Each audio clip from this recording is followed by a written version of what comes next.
أعوذ بالله من الشيطان الرجيم میں پناہ مانگتا ہوں اللہ کی شیطان مردود سے۔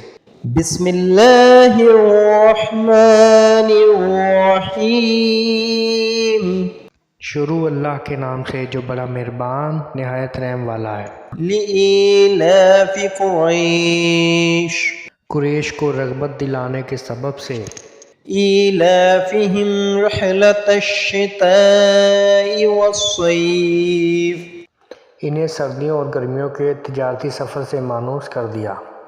فَلْيَعْبُدُوا رَبَّ هَذَا الْبَيْتِ بس انہیں چاہیے کہ اس گھر خانہ کعبہ کے رب کی عبادت کریں تاکہ اس کی شکر گزاری ہو۔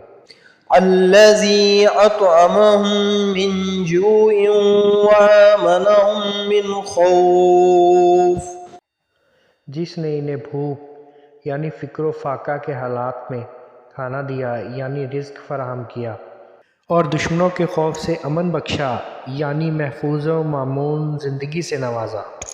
صدق اللہ العظیم۔